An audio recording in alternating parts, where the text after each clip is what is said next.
একটি দিন আল্লাহর নবী সাল্লাল্লাহু তাআলা আলাইহি ওয়াসাল্লাম হযরতে বেলালকে বললেন, বেলাল তুমি আমার জন্য কতই না কষ্ট করেছো, সেটা আমি এখনো ভুলে যাইনি।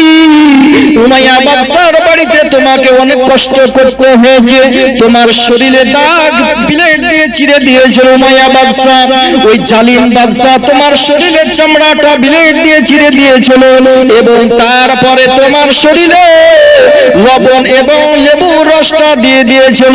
তোমার অনেক কষ্ট হয়েছিল ও বেলাল, এবং তোমার শরীরে গরম পানি দেওয়া হয়েছিল। ও বেলাল তোমার জিহ্বাতে পেরেক মেরে দিয়েছিল, জিহ্বাতে পেরেক মেরে দিয়েছিল বেলালে। এই কারণে বেলালের একটু কথাটা তোতড়ে গিয়েছিল, ওই কারণে এই জিহ্বাটা টানার পর পেরেক মেরে দিয়েছিল যে যেই মুখ দিয়ে কলমা পড়বে সেই মুখটাতে আমি ক্ষতি করব, যেন ওই মুখ দিয়ে কলমা পড়তে না পারে। তবুও বেলাল ভুলে যাননি, তবু নবীর পবিত্র কলমা পড়তেছিলেন। তাই বেরাদার এমন সময়তে আল্লাহর নবী বলেন, বেলাল ওই ইতিহাস আমি এখনো ভুলিনি। আমার কানে যখন খবরটা চলে এসেছিল বেলাল, তখন আমি আবু বকরকে ঠিক করলাম। আবু বকরের অনেক টাকা পয়সা ছিল, আবু বকর শিক্ষিত টাকার দ্বারাতে খরিদ করে নিয়ে চলে আসবে, অনর্পর তোমাকে আজাদ করে দিবে। এই কারণে আমি ওই ঘটনা এখন ইতিহাস ভুলে যাইনি। ও বেলাল তুমি আমার জন্য জীবন দিয়ে দিয়েছো, আমি আজকে তোমার জন্য বিবাহ প্রস্তাব জানাচ্ছি, তুমি কি বিবাহ করবে কি না? হযরত বেলাল হাবশী বলেছিলেন, ইয়া রাসূলুল্লাহ ইয়া হাবিবাল্লাহ, হুজুর গো আমি কালো বলে কোনো মেয়ে চয়েস করে না, আর বিবাহ করব না হুজুর। আমি কালো বলে যখন অনেক পাত্রী দেখলাম, মেয়ে দেখলাম, কিন্তু কেউ যখন বিবাহ করতে রাজি নয়, আর আমি বিবাহই করব না, আর বিবাহ করে করব বা কি? আজকে আপনাদের গ্রামের যতই সুন্দরী হোক, আর গরিবের মেয়ে যদি হয়, ভিখারির মেয়ে যদি হয়, এই কথাটা শোনার পর বিবাহ কেউ করবে না। বিলাল বলছে, হুজুর বিবাহ আমাকে তো কেউ চয়েস করছে না, বিবাহ তো করবে না কেউ কোনো মেয়ে, কিন্তু এমন একটা সময় আপনি প্রস্তাবটা আমাকে দিচ্ছেন বিবাহ করার জন্য, আমি আর বিবাহ করে করব বা কি? আর মাত্র তো হাতে 7 দিন সময়, 7 দিন পর বেলাল ইন্তেকাল করবে। এই কথা শুনলে আপনাদের গ্রামে কোনো মেয়ে বিবাহ করবে ওই পুরুষকে? যদি বলা হয় কি এই পুরুষটা তো পুরুষটা দেখতে সুন্দর, কিন্তু 7 দিন পর মারা যাবে, এই কথা যদি বলে আমার বেটি আপনার বেটি, কেউ বলবে না কি বিবাহ করব, সবাই বলবে কি বিবাহ করব না, 7 দিন পরেই তো মারা যাবে আমার স্বামী, তাহলে আমি বিধবা হয়ে যাব। যুবতী কালে আমি বিধবা হয়ে যাব, তাহলে আমি বিবাহ করব না। তো আল্লাহর নবী বলেন, বেলাল তুমি কি বিবাহ করবে? বেলাল বলছে, হুজুর বিবাহ করে আর কি করব, 7 দিন পর তো আমার ইন্তেকাল হয়ে যাবে, মওত হয়ে যাবে, তাহলে আমি আর বিবাহ করব না। আল্লাহর নবী সাল্লাল্লাহু তাআলা আলাইহি ওয়াসাল্লাম বলেন, বেলাল তোমাকে বিবাহ করতে হবে, তোমাকে বিবাহতে বন্ধন হতে হবে। আর বেলাল যখন এইভাবে আল্লাহর নবী বেলালকে বললেন, বেলাল হাবশী সেই দিনকে বলেছিলেন, ইয়া রাসূলুল্লাহ ইয়া হাবিবাল্লাহ, হুজুর গো আপনি যখন বলছেন তাহলে আমি বিবাহ করব, আপনার কথাতে আমি কথা দিয়ে দিলাম। আপনি তাহলে এখন মেয়ে দেখতে পারেন, আপনি কিন্তু মেয়ে খোঁজ করতে পারেন। এমন সময় আল্লাহর নবী সাহাবা কেরামকে ডাকা, সম্মুখে ডাকার পর বলতেছেন, ও সাহাবী আমার হাবশী বেলালের জন্য একটা মেয়ে দেখতে হবে, হাবশী বেলালের বিবাহ দিব, কিন্তু শর্ত যে মেয়েদেরকে বলা হবে, যেই মেয়ে বিবাহতে রাজি হয়ে যাবে ওই মেয়েটাকে একটা খবরটা জানিয়ে দিবে যে হাবশী বেলাল 7 দিন পর ইন্তেকাল করবে। এই কথাটা বলে দিও কি 7 দিন পর কিন্তু ইন্তেকাল করবে। হযরত আলী শেরে খোদা মুশকিলে কোশা হায়দার কাররা রাদিয়াল্লাহু তাআলা আনহু মদিনার বুকে এলান করে দিলেন, ও মদিনার মেয়েরা, হাবশী বেলালকে কে বিবাহ করতে রাজি আছো? যারা বিবাহ করতে রাজি আছো তারা আজকে অমুক জায়গাতে চলে আসো। হাজারো মেয়ে ছেলে আজকে উপস্থিত হয়ে যায় হাবশী বেলালকে বিবাহ করার জন্য। হাজার হাজার মেয়ে ছেলে চলে আসে মদিনার মেয়েরা। আসার পর হযরত বেলাল, হাবশী বেলাল যখন দাঁড়িয়ে আছেন, আল্লাহর নবী দাঁড়িয়ে আছেন, হযরত আলী এলান করতে আছেন, ও মদিনার মেয়েরা, তোমরা কে বিবাহ করতে রাজি আছো? সবাই বলতেছে, হুজুর আমি আজকে হাবশী বেলালকে বিবাহ করব। এইভাবে সবাই একের পর এক বলতে আছে। আল্লাহর নবী বললেন, আলী তুমি এই কথাটা জানিয়ে দাও আজকে হাবশী বেলাল 7 দিন পর ইন্তিকাল করবে। 7 দিন পর ইন্তিকাল করবে, এই কথাটা আলী বলে দাও, মদিনার মেয়েদেরকে জানিয়ে দাও। এই কথাটা যখন আলী এলান করে দিলেন, সব একে একে একে একে একে সব বাড়ি ফিরে চলে যায়। মদিনার মেয়েরা সব বাড়ি ফিরে চলে গেল। হযরতে বেলাল রাদিয়াল্লাহু তাআলা আনহু বলেন, ইয়া রাসূলুল্লাহ, ইয়া হাবিবাল্লাহ, হুজুর গো, আমি তো আপনাকে বলেছিলাম আমাকে এই কথা শোনার পর কেউ বিবাহ করতে রাজি হবে না, কেউ বিবাহ তো প্রস্তাব জানাবে না, কেউ কোনো মেয়ে আমাকে বিবাহ করবে না। আমি যেই কথাটা বললাম সেটাই ঘটলো ঘটনাতে। ইয়া রাসূলুল্লাহ, ইয়া হাবিবাল্লাহ, আমার বিবাহের জন্য আর মেয়ে খুঁজতে হবে না, হাতে সময় 7 দিন রয়েছে। আল্লাহর নবী বেলালকে বলল, বেলাল তোমাকে বিবাহ করতে হবে। এমন সময়তে আল্লাহর নবী হযরত আলীকে বললেন, আলী চতুর্দিকে ছুটতে আরম্ভ করো, আজকে যে কোনো যেইভাবে হোক একজন মেয়েকে ঠিক করতে হবে, হযরতে বেলালের বিবাহটা দিতে হবে। হযরত আলী মেয়ের সন্ধানে, পাত্রীর সন্ধানে চতুর্দিকে ছুটতে আরম্ভ করলেন। 7 দিনের দিন অতিবাহিত হয়ে যায়, হাতে 6 দিন সময় থাকে। এই 6 দিনের দিন তখন হযরত আলী তখন চতুর্দিকে ছুটতে আরম্ভ করলেন, আর মেয়েদেরকে বলার সঙ্গে সঙ্গে বিবাহতে রাজি হয়ে যায়। কিন্তু যখন শুনতে পেল কি বেলাল আর সামান্য 6 দিন পৃথিবীর বুকে থাকবে, 6 দিন পর তার ইন্তিকাল হয়ে যাবে, এই কথাটা শোনার পর মেয়েরা বলতেছে আমরা বিবাহ করব না। মেয়ের বাবা বলতেছে আমার মেয়ের বিবাহ দিব না। এইভাবে তখন হযরত আলী বলেন, সেই দিন গো সারাদিন খুঁজে খুঁজে কোথাও আমি ঠিক করতে পারলাম না, বাড়ি ফিরে চলে আসলাম। আসার পর বললাম, ইয়া রাসূলুল্লাহ, ইয়া হাবিবাল্লাহ, আজকে কোনো মেয়েদেরকে আমি ঠিক করতে পারিনি, কোনো পাত্রী আমি ঠিক করতে পারিনি। যারাই শুনতে পেল কি 6 দিন পর ইন্তিকাল করবে, তারাই তখন বলছে বিবাহ করব না। ইয়া রাসূলুল্লাহ, ইয়া হাবিবাল্লাহ, হুজুর গো, আমি যেইভাবে হোক পাত্রী ঠিক করব। হযরত আলী যার সামান্য কদিন বেঁচবে আর পৃথিবীর বুকে, হযরতে বেলাল আর সামান্য 5 দিন বাঁচবে। 2 দিন অতিবাহিত হয়ে যায়, হযরতে বেলালের হাতে সময় আর 5 দিন জগৎ থেকে বিদায় হয়ে চলে যাবেন। আর মাত্র 5 দিন সময় আছে। হযরতে বেলাল 5 দিনের দিন, হযরতে আলী 5 দিনের দিন আবার খুঁজতে আরম্ভ করে দিলেন।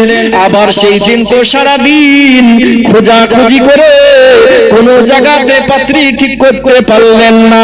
নবীর দরবারে আসার পর বলতেছেন, হাবিবি ইয়া রাসূলুল্লাহ, আজকে আমি সারা দিন খোঁজাখুঁজি করেছি, কোন মেয়ে হযরতে বেলালকে বিবাহ করার জন্য রাজি নাই, হযরতে বেলালকে বিবাহ করবে না। এই মৃত্যুর কথাটা শোনার সঙ্গে সঙ্গে হযরতে বেলালকে বিবাহ করার জন্য মন চাইছে না। এইভাবে আর হাতে কদিন সময় রয়েছে এটা আপনাদেরকে মনে রাখতে হবে। হাতে আর হযরতে বেলালের আর 4 দিন সময় রয়েছে। এই 4 দিন পর তার মৃত্যুবরণ হয়ে যাবে, তার ইন্তিকাল হয়ে যাবে। হযরতে বেলালের হাতে আর 4 দিন সময় আছে। এই 4 দিনের দিন হযরত আলী আবার নবীর কাছ থেকে বিদায় নিয়ে আবার চলতে আরম্ভ করলেন, বিভিন্ন জায়গাতে চলাফেরা করতে আরম্ভ করলেন। আর গার্জেনদেরকে জিজ্ঞাসা করলেন, যাদের বাড়িতে মেয়ে আছে, যুবতী মেয়ে আছে, বিবাহ দেওয়ার সময় বয়স হয়ে গিয়েছে, তাদের বাড়িতে যাওয়ার পর পিতা মাতাকে জিজ্ঞাসা করলেন। তারা বলতেছে বেলালের সঙ্গে আমরা বিবাহ দেব না, আমাদের মেয়েকে যদি আজকে কতল করে দিতে হয় তবে কতল করে দিব, ওই হাবশী বেলালের সঙ্গে বিবাহ দিব না। বেলালের সঙ্গে বিবাহ দেব না। বেলাল হচ্ছে দেখতে কালো এবং ঠোঁটগুলো মোটা মোটা, এবং আর মাত্র তো 4 দিন বাঁচবে দুনিয়াতে, 4 দিন পর তো ইন্তিকাল হয়ে যাবে। তাহলে ওই বেলালের সঙ্গে আমার মেয়ের বিবাহ দিব না। 4 দিন পর আমার মেয়ের বিবাহ দিব, আবার 4 দিন পর বেলালের ইন্তিকাল, জামাইয়ের ইন্তিকাল হয়ে যাবে, আর আমার মেয়েটা যুবতী, আমার মেয়েটা যুবক আছে, এখনো বয়স বেশি হয়নি গো, আর বিধবা হয়ে যাবে। ওই বেলালের সঙ্গে আমরা বিবাহ দিব না গো। এইভাবে 4 দিন অতিবাহিত হয়ে যায়। আল্লাহ নবীর দরবারে আসার পর হযরত আলী বলেন, ইয়া রাসূলুল্লাহ, আজকেও তো কোনো পাত্রী ঠিক করতে পারলাম না।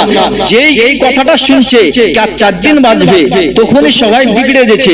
সবাই তখন গার্জিয়ান বলছে, মেয়েরা বলছে আমরা বিবাহ করব না গো, এরকম স্বামীর সঙ্গে, এরকম পুরুষের সঙ্গে আমরা বিবাহ করব না গো।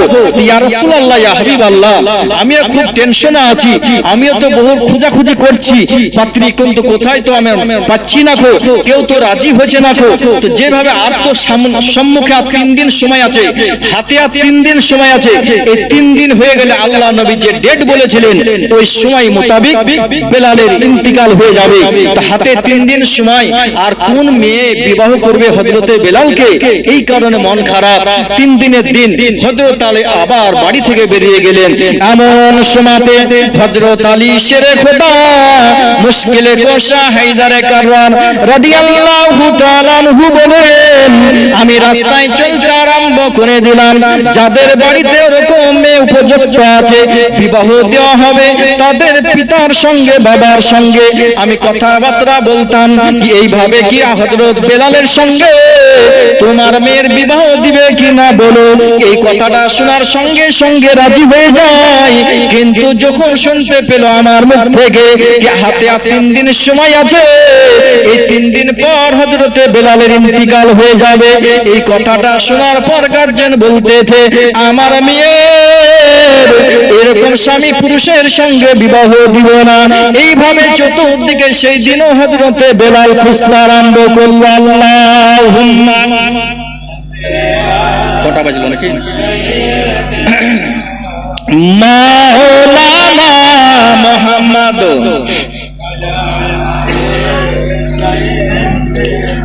মাওলানা মুহাম্মদ,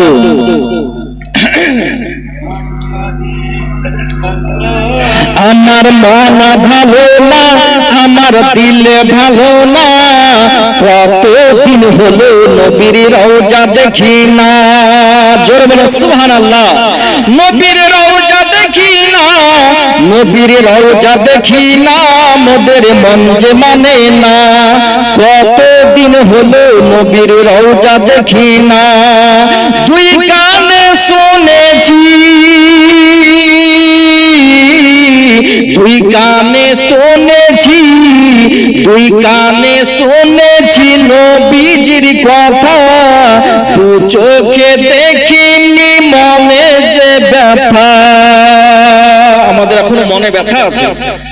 দুই কানে শুনেছি কি নবী আছে, কিন্তু এখনো চোখেও দেখিনি, তাই মনে ব্যথা। তাই কবি বলেন, দুই কানে শুনেছি নবীজির কথা, দু চোখে দেখিনি, মনে যে ব্যথা। কবে মদিনার মাটি, কবে মদিনার মাটি গায়ে মাখবো জানি না, কতদিন হলো নবীর রওজা দেখি না, নবীর রওজা দেখি না, মোদের মন যে মানে না। আমার মন ভালো না, আমার দিল ভালো না, কতদিন হলো নবীর রওজা দেখি না, নবীর রওজা দেখি না, মোদের মন যে মানে না। এমন সময়তে আল্লাহর নবীর সাহাবী হযরত আলী বলেন, হাতে 3 দিন সময় আছে, আমি নবীর দরবারে চলে আসলাম, রাত্রি হয়ে গেছে। আমি নবীর দরবারে আসার পর বললাম, হাবিবি, ইয়া রাসূলুল্লাহ, ইয়া হাবিবাল্লাহ, আজকে বেলালের আমি মেয়ে ঠিক করতে পারিনি, বেলালের বিবাহ দেওয়ার জন্য পাত্রী ঠিক করতে পারিনি। আল্লাহর নবী বললেন, আলী, যেইভাবে হোক তোমাকে মেয়ে ঠিক করতে হবে। হযরতে বেলাল হাবশী আমার জন্য কতই না কষ্ট করেছিল রে। হযরত আলীকে বলতেছেন আমার জন্য বেলাল হাবশী বহু কষ্ট করেছিল, ওরকম কষ্ট আর জিন্দেগিতে হয়তো করবে না কেউ। এত উমাইয়া বাদশা বহু কষ্ট দিয়েছিল ওই বেলালের আমার সম্মুখে।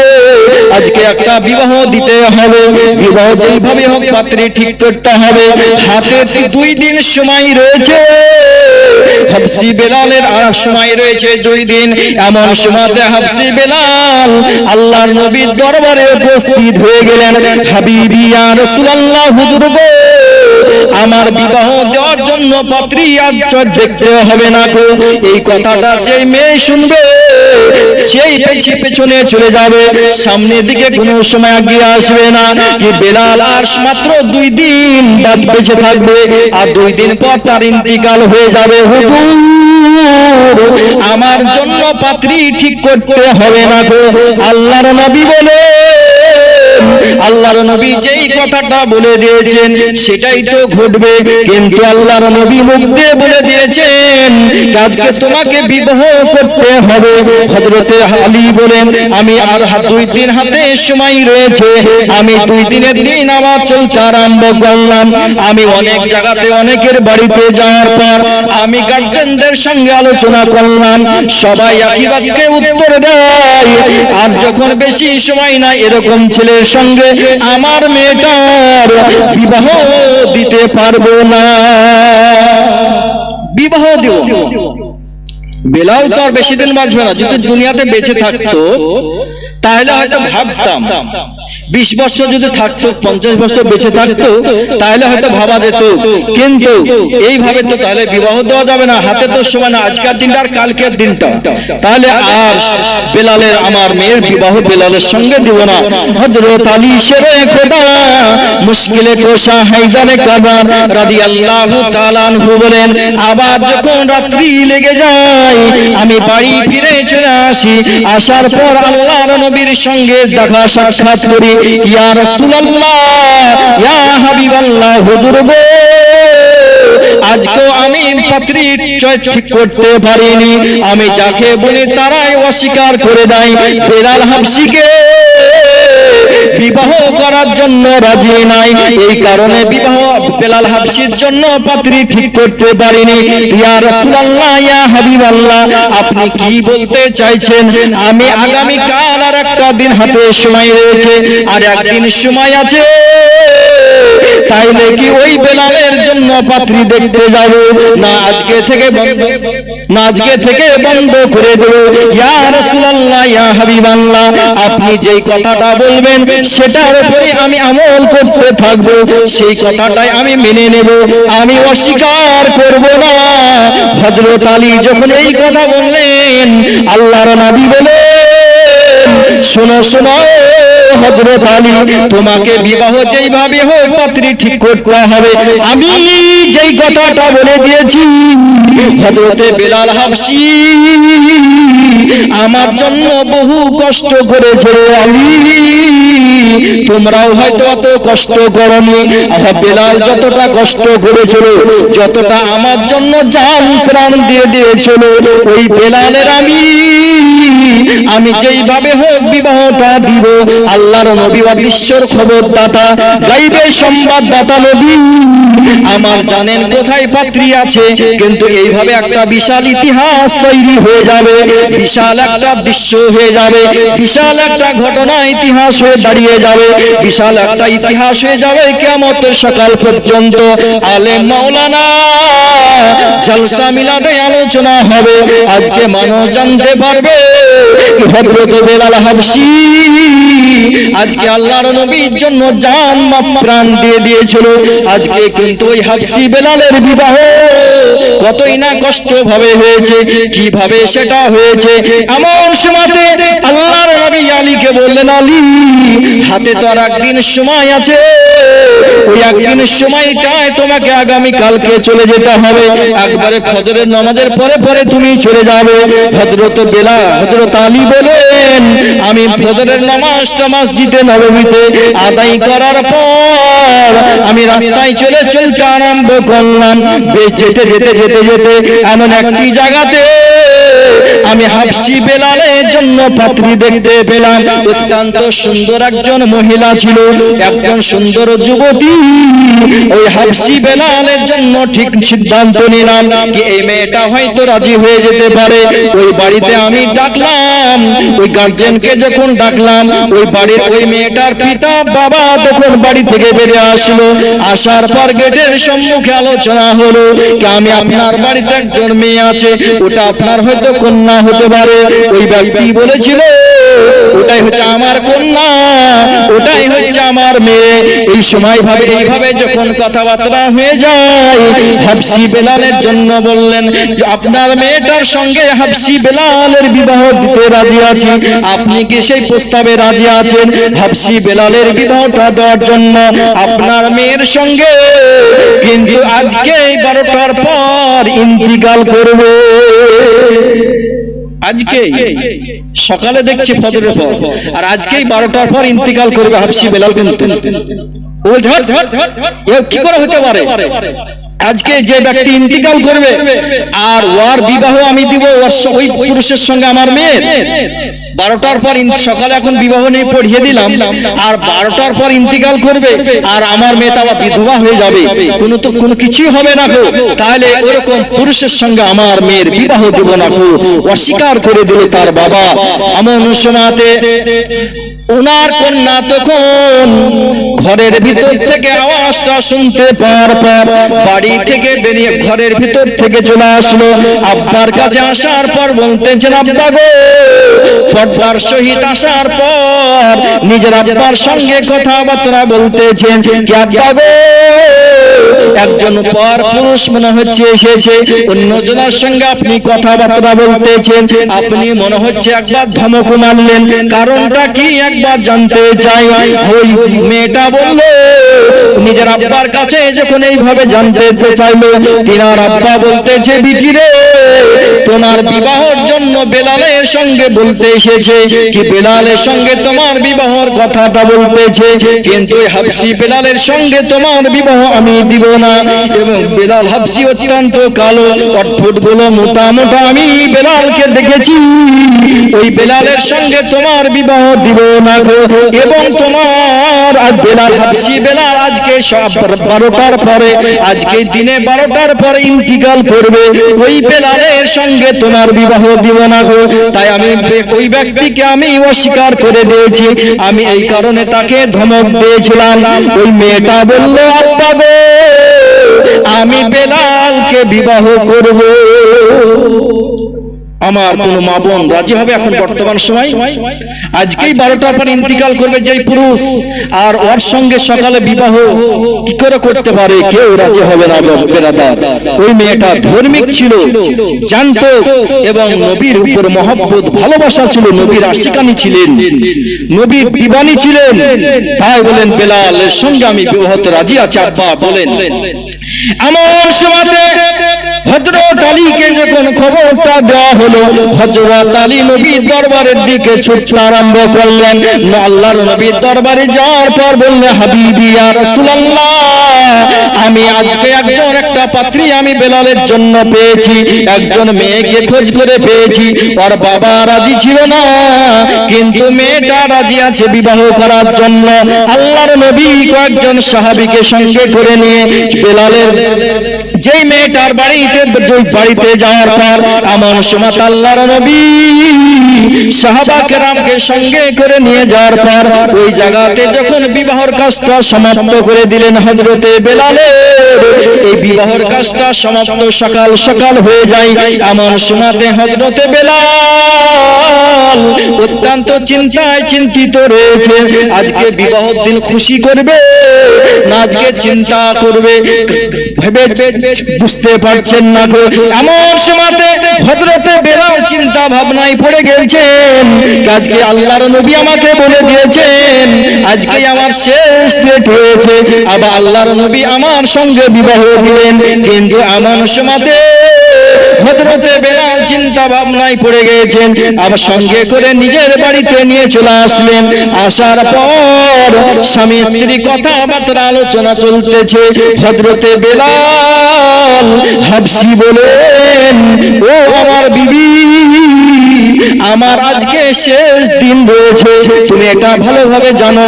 তোমার সঙ্গে যে আমি গোপন ভাবে কাজটা করেছি এটাও নয়, তোমার সঙ্গে আলোচনা আগে হয়েছে আমার আজকে 12টার পর ইন্তিকাল হয়ে যাবে, কিন্তু তুমি আমরা এমনই জীবন পেলাম দুনিয়াতে আজকে একটা রাত্রিও পেলাম না। বিবাহ করলাম কিন্তু রাত্রি পেলাম না, দিনই শেষ। এমন সময়তে হযরতে বেলাল রাদিয়াল্লাহু তাআলা আনহু দুই চোখ দিয়ে ঝরঝর করে পানি পড়তেছে, বিবি রে আজকে একটা রাত আমরা পেলাম না, তোমার সঙ্গে কিছু কথাবার্তা দীর্ঘ সময় ধরে কিছু আলোচনা করব, সংসার আমরা চালাবো, সেই সময়টাও হাতে নাই গো। এমন সময়তে হযরতে বেলাল এমন ভাবে বিবির সম্মুখে বসে বসে, স্বামী স্ত্রী দুইজনা পাশাপাশি বসে বসে এইভাবে হযরতে বেলাল কান্না করতেছেন, ওই মেয়েটাও অত্যন্ত কান্না করতেছেন। এমন সময়তে স্বামী স্ত্রী দুজনায় কান্না করেছে, ঝরঝর করে পানি ঝরে যায়, হাতে সময় হাতে কম রয়েছে।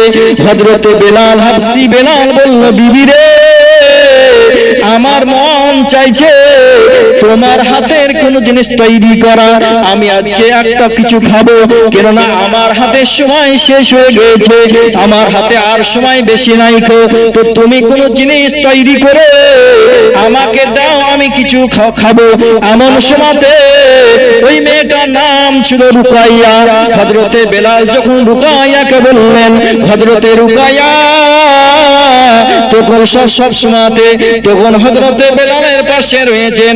এমন সময়তে হযরতে রুকাইয়া তখন বলতেছেন, ও আমার স্বামী জান, আপনার মনের কি বাসনা, আপনার মনের কি ইচ্ছা রয়েছে, আপনার তো শেষ আজকের দিন, কিন্তু আপনি যেই খাবারটা তৈরি করতে বলবেন আমি সেই খাবারটা তৈরি করব আর আপনার জন্য আপনার সম্মুখে উপস্থিত করে দেব।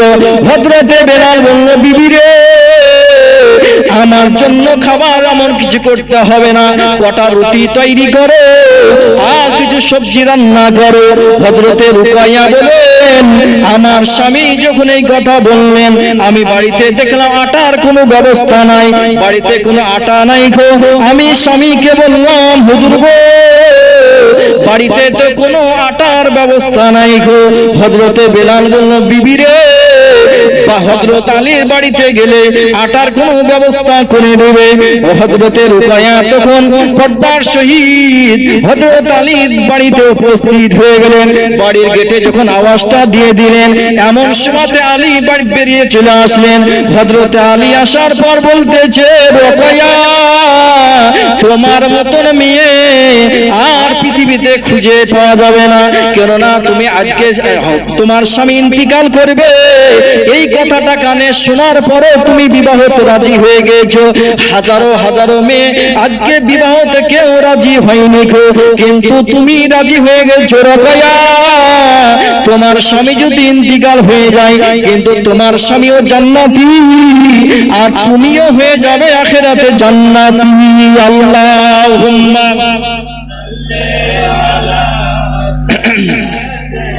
মাওলানা মুহাম্মদ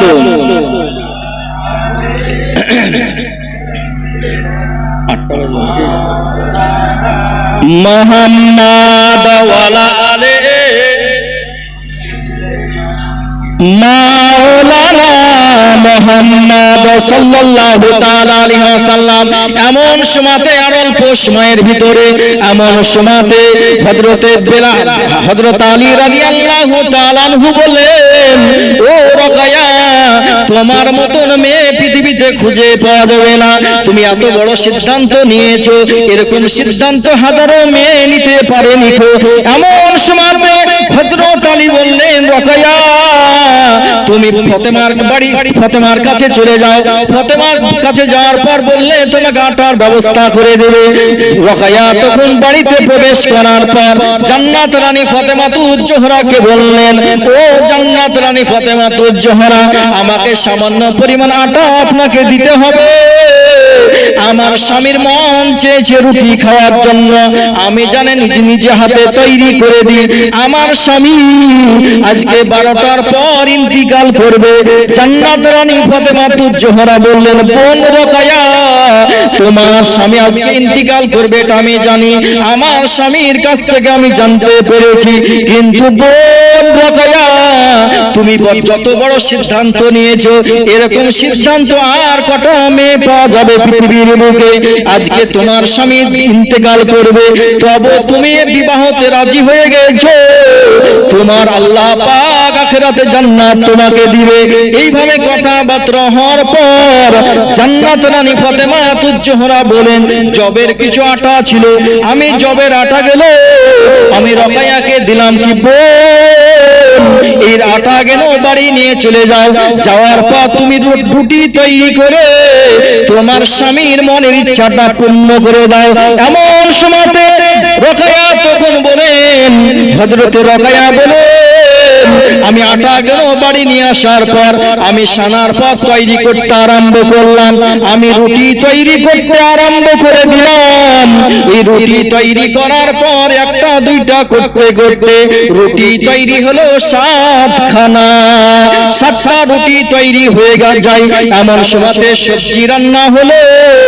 আমার স্বামীর কাছে এই 7খানা রুটি আমি নিয়ে চলে গেলাম, সবজি নিয়ে চলে গেলাম। যাওয়ার পর ও আমার বাবা জীবন মা বোনেরা গো, এমন সময়তে রোকেয়া তখন হযরত বেলালের সম্মুখে উপস্থিত করার পর হযরতে বেলাল তখন খাবার খেতে আরম্ভ করে দিল। একখান দুইখান খেতে করতে করতে হযরতে বেলাল 3-4খানা রুটি খেলেন এবং কিছু সবজি খেলেন। তারপরে হযরতে বেলাল খাওয়া সমাপ্ত করে দিলেন। এই রুটি 3খানা ধরার পর হযরতে বেলালের চোখে ঝরঝর করে পানি ঝরে যায়। বিবি রুকাইয়া, আজকে 12টার পর আমার ইন্তিকাল হয়ে যাবে আর হাতে সময় অনেক কম রয়েছে, বিবি রে আমি তোমাকে দুনিয়াদারি কিছু আর বলতে পারলাম না, হাতে সময় আছে কম। এমন সময় এই 3খানা রুটি আমি কোনোদিন তোমাকে খাওয়াতে পারলাম না, আমি নিজের হাতে তোমাকে 3টা রুটি আমি তুলে দিচ্ছি, তুমি হাত রুটিটা ধরে নাও এবং তুমি নিজে খেয়ে নাও। এমন সময়তে হযরতে হাফসি বেলাল বলেন, হযরতে হাফসি বেলাল তখন 3টা রুটি বিবি রোকেয়ার হাতে যখন তুলে দিলেন, রোকেয়া তখন রুটি 3টা ধরে নিলেন। ধরার পর চিন্তা ভাবনা করতেছেন, পেটের ভিতরে খাবার যায় না গো, আজকে চোখ দিয়ে ঝরঝর করে পানি ঝরে যায়, আমার স্বামী আর বেশিক্ষণ থাকবে না গো, আমার স্বামী আজকে ইন্তিকাল হয়ে যাবে। এই কারণে মন খারাপ করতেছে, পেটের ভিতরে খাবার যাচ্ছে না গো, পানি পর্যন্ত পান করতে পারছেন না। এমন সময়তে রোকেয়া বলে, আমার স্বামীর সঙ্গে কথাবার্তা আলোচনা চলতেছে, আমার স্বামী অত্যন্ত কান্না করছে আমার মহব্বতে, আমার সঙ্গে একদিনের ভিতরে কয়েক ঘন্টার ভিতরে আমার স্বামী আমাকে অত্যন্ত ভালোবেসে নিয়েছে, আমিও স্বামীর সঙ্গে মহব্বত হয়ে গেছে। এই ভালোবাসা মহব্বতের খাতিরে আমিও যেরকম কান্না করি আমার স্বামীও চোখ দিয়ে ঝরঝর করে পানি ঝরে যায়। আমরা স্বামী স্ত্রী দুজনাই কান্না করতেছি। এমন সময়তে বাড়ির মেন গেটে একজন আওয়াজ দিল, রোকেয়া, এইভাবে আওয়াজ দিল যখন হযরতে রোকেয়া বলেন, আওয়াজটা যখন কে দিল তো দেখি বাইরে কে আছে।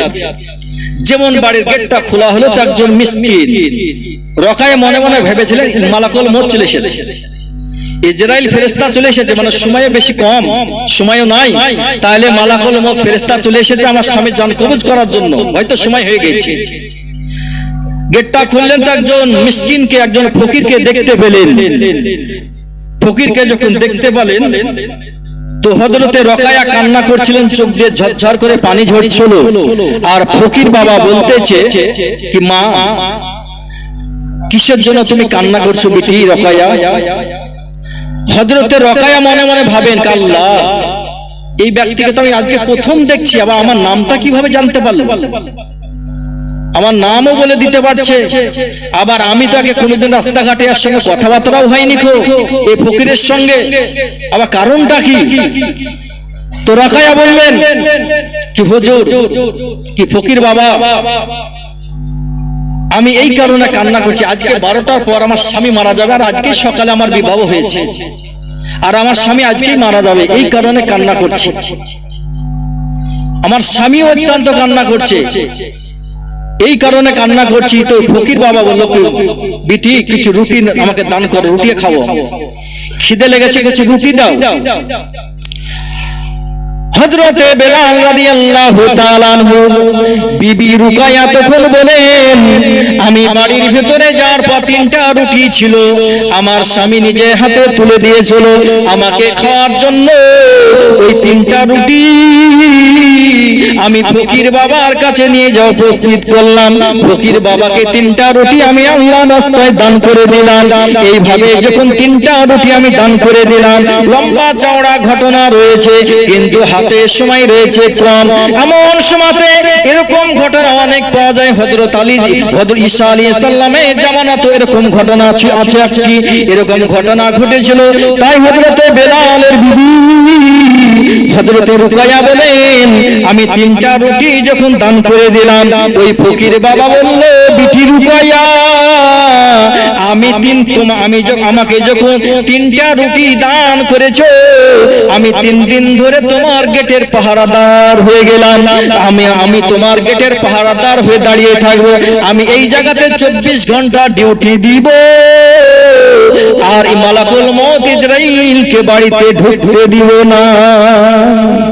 যাও, তোমাকে আর কান্না করতে না, বাড়ি চলে যাও, ঘরে ঢুকে যাও। আমি 3 দিন ধরে এখানে ডিউটি দিব, মালাকুল মউত কিভাবে বাড়িতে প্রবেশ করে সেটাই দেখছি আমি। এমন সময় যখন হয়ে যায়, আমার আল্লাহ পাক রব্বুল আলামিন বলেন, মালাকুল মউত, হযরতে বেলালের সময় হয়ে গেছে, তোমাকে এবার মদিনায় চলে যেতে হবে, তোমাকে জানটা কবজ করতে হবে। এমন সময়তে মালাকুল মউত ফেরেশতা হযরতে বেলালের বাড়ির গেটের সম্মুখে উপস্থিত হয়ে গেছে। আল্লাহর আদেশ মোতাবেক, আল্লাহর কথা মোতাবেক হযরতে বেলালের বাড়ির গেটের সম্মুখে দেখছে একজন ফকির দাঁড়িয়ে আছে। এমন সময়তে মালাকুল মউত ফেরেশতা বলল, ও ফকির, তুমি এই জায়গা থেকে সরে যাও, আমি এই বাড়িতে প্রবেশ করতে যাই। বেলালের সময় হয়ে গেছে, আমি জানটা কবজ করব। ওই ফকির বাবা সেই দিনকে বলেছিল আমি এই বাড়ি থেকে 3 দিন উঠবো না, তোমাকে এই বাড়িতে প্রবেশ করতে দিব না। মালাকুল মউত ফেরেশতা, ইসরাইল ফেরেশতা ধমক দিল, ফকির বাবাও ধমক দিল। আবার যখন মালাকুল মউত ফেরেশতা ধমক দিল, আল্লাহর ফকির বাবা তখন আল্লাহর বান্দা তখন বলল, মালাকুল মউত, আমি তোমাকে সর্বপ্রথম 3 দিন বলেছিলাম আমি এই জায়গাতে ডিউটি দিব, এবার তোমাকে বলতেছি আমি এই বাড়িতে 7 দিন ধরে ডিউটি দিব, আমি তোমাকে প্রবেশ করতে দিব না। এমন সময়তে এই কথা শোনার পর মালাকুল মউত ফেরেশতা ধমক আবার যখন জোরে দিয়েছে, তখন আল্লাহর বান্দা ফকির বাবা তখন বলতেছে, ও মালাকুল মউত, ওই 7-এর পাশে একটা শূন্য বসিয়ে দাও। আল্লাহর বান্দা যখন এই কথা বলল, 7-এর পাশে শূন্য বসালে, সংখ্যাতে শূন্য বসালে 70 বছর হয়ে যায়। এমন সময়তে ওই মালাকুল মউতকে আবার যখন ওই ফকির বাবা ধমক দিয়েছে, মালাকুল মউত মনে মনে চিন্তা ভাবনা করতেছেন, মুসা পয়গম্বর জান কবজ করতে গিয়েছিলাম, এমন একটা চড় দিয়েছিল, আমার দুটো চোখ খুলে পড়ে গিয়েছিল। আল্লাহর এমন একজন বান্দা, আমি ধমক দিছি তো ও ধমক দিছে, আল্লাহর হয়তো এমন একজন বান্দা হতে পারে, আমি নচেত আমি খোদার দরবারে চলে যাই। এমন সময়তে আল্লাহ মহান রব্বুল রব্বুল আলামিনের দরবারে যাওয়ার পর মহান রব্বুল আলামিনকে বলেন, মাবুদ গো, তোমার একজন বান্দা জান কবজ করতে যাওয়ার পর ওই আমাকে এমন চড় দিয়েছিল, আমার দুই চোখ ফুলে পড়ে গিয়েছিল। আজকেও এমন একটা তোমার বান্দা জান কবজ করতে গেছি, গেটে একজন ফকির ছিল, ওই ফকিরের কারণে প্রবেশ করতে পারিনি। আমার আল্লাহ পাক রব্বুল আলামিন বলেন, ও মালাকুল মউতিল জারাইল ফেরেশতা, ওই আমার বান্দা সাধারণ নয়, অত্যন্ত পরিষ্কার বান্দা, অত্যন্ত সলে বান্দা, নেককার বুজুর্গ বান্দা। আমার বান্দা আমার কাছে প্রার্থনা করেছিল, তাই আমি আল্লাহ পাক ওর দোয়া, আমার বান্দা দোয়া কবুল না করে আমি থাকতে পারিনি। এমন আমার নৈকট্যলা বান্দা, আমি তার কথা না শুনে আমি কখনো থাকতে পারিনি। ঈসা পয়গম্বর আলাইহিস সালামের জামানায় আল্লাহ পাক একটা সাপ পাঠিয়ে দিয়েছিল দুনিয়াতে, কি অমুক ব্যক্তিকে যাওয়ার পর দংশন করবে, আর জানে ওই ঘাটে, জানে পুকুরের ঘাটে জানে মৃত্যুবরণ হয়ে যায়। আল্লাহ পাকের বান্দা ওই ঘাটে ছিল, সেই সময়তে ওই সাপটা আল্লাহ পাক দুনিয়াতে পাঠিয়ে দিয়েছিলেন, আর আল্লাহর বান্দা ঘাটে ছিলেন। এমন সময়তে ওই রাস্তা দিয়ে একটা ফকির যে ছিল, আল্লাহর বান্দার কাছে রুটি চেয়েছিল, একটা রুটি আল্লাহর বান্দা দান করেছিল। আল্লাহর বান্দা যখন দান করলো, ওই ফকির বাবা আল্লাহর কাছে প্রার্থনা করেছিল, ওই সাপটা আল্লাহর কাছে প্রার্থনা করেছিল, আল্লাহ পাক দোয়াটা গ্রহণযোগ্য করেছিলেন। ওই সাপটা আসার পর ওই যেই ব্যক্তি ঘাটে ছিল, সেই ব্যক্তি ঝোলার ভিতরে ঢুকে যায়। ওই ব্যক্তি ঝোলার ভিতরে সাপটা ঢুকে বসে আছে। লম্বা চড়া ঘটনা তো বলবো না, সংক্ষিপ্ত 2 মিনিটে। ওই সাপটা বসে আছে। আল্লাহর বান্দা ঘাটে কাজ করা শেষ করার পর বাড়ি ফিরে চলে আসলেন। বাড়ি ফিরে যখন চলে আসলেন, গ্রামের মানুষ দেখলো কি ওই ব্যক্তি তো আজকে ইন্তিকাল হওয়ার কথা, বাড়িতে এখন দেখছি, কারণটা কি? মুসা আলাইহিস সালামের কাছে যাওয়ার পর বলছে, ঈসা পয়গম্বর আলাইহিস সালামের কাছে যাওয়ার পর বলছেন, হুজুর আপনি যে ওই ব্যক্তির জন্য দোয়া করেছিলেন, আপনার দোয়া তো খোদার দরবারে গ্রহণযোগ্য হবে, এটা আমাদের বিশ্বাস। কিন্তু ওই ব্যক্তি এখনো তো বেঁচে আছে, কারণটা কি? ঈসা পয়গম্বর আলাইহিস সালাম আল্লাহর কাছে জানতে চাইলেন। তো ঈসা পয়গম্বর আলাইহিস সালাম যখন আবেদন করলেন, আল্লাহ পাক বললেন, ওই ব্যক্তির বাড়ি যাও, যাওয়ার পর ঝোলার ভিতরে দেখো একটা সাপ আছে, ওই সাপকে জিজ্ঞাসা করলে বলে দেবে। ঈসা আলাইহিস সালাম ওই বাড়িতে যাওয়ার পর ঝোলাটা যখন চাইলেন ওই ব্যক্তির কাছে, কি যে ঝোলাটা কালকে তুমি ঘাটে নিয়ে গেছিল, পুকুরে নিয়ে গেছিলা, ওই ঝোলাটা নিয়ে এসো। ওই ঝোলাটা যখন আনা হলো, দেখলো একটা বিশাল বড় সাপ। এই বিশাল বড় সাপটা তখন জিজ্ঞাসা করা হলো, আল্লাহ পাকের হুকুমে সাপের জবান পেল ফিরিয়ে। সাপ তখন বলছেন, হুজুর আমাকে আল্লাহ পাঠাইছিল এই ব্যক্তিকে দর্শন করার জন্য, কিন্তু এই ব্যক্তি একটা রুটি দান করেছিল, আর ওই ফকির কিন্তু আল্লাহর কাছে প্রার্থনা করেছিল, আর আল্লাহ ওই দোয়াটা কবুল করেছিল। আবার দ্বিতীয়বার কিন্তু আল্লাহ পাক ওই ব্যক্তি যখন দোয়া কবুল করলো, আল্লাহ পাক আমার জবানে মুহুরে তালা মেরে দিল, বন্দী করে দিল, আর বলল কি ঝোলার ভিতরে বসে থাক।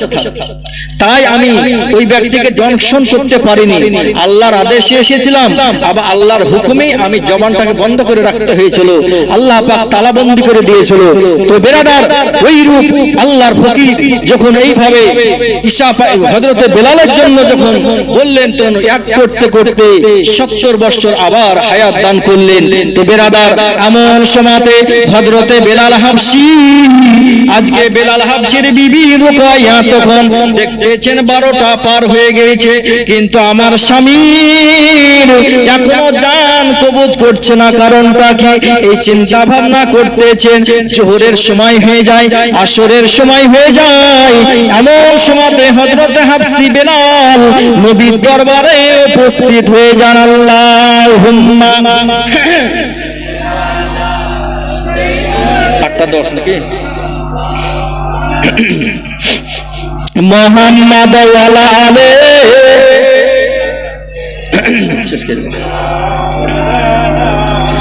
মুহাম্মদ সাল্লাল্লাহু আলা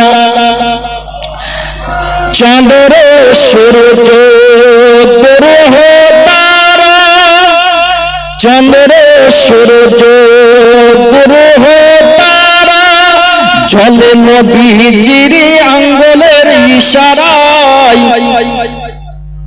চন্দ্র সূর্য গ্রহ তারা চলে নবীজির নূরের ইশারায় আর শাফায়াতের কান্ডারি রাসূলুল্লাহ ইয়া মুহাম্মদ মুস্তাফা নবী সাল্লি আলা আর শাফায়াতের কান্ডারি আর শাফায়াতের কান্ডারি রাসূলুল্লাহ ইয়া মুহাম্মদ মুস্তাফা নবী সাল্লি আলা জোরে বলো সুবহানাল্লাহ কে বলে নবীজি সোনার পুতুল কে বলে নবীজি গোলাপ ফুল কে বলে নবীজি সোনার পুতুল কে বলে নবীজি গোলাপ ফুল আর নইসে সোনা নইসে গোলাপ আর নইসে সোনা নইসে গোলাপ নূরুল্লাহ ইয়া মুহাম্মদ মুস্তাফা নবী সাল্লি আলা ইয়া মুহাম্মদ মুস্তাফা নবী সাল্লি আলা সাল্লাল্লাহু তাআলা আলাইহি ওয়াসাল্লাম। তো বেরাদার লম্বা চড়া ঘটনা আর নয়, এখানেই শেষ করলাম। আবার হায়াত বাকি, তো মোলাকাত বাকি, আবার কোনদিন হয়তো আলোচনা হবে। আউযু বিল্লাহি মিনাশ শাইতানির রাজিম। বিসমিল্লাহ।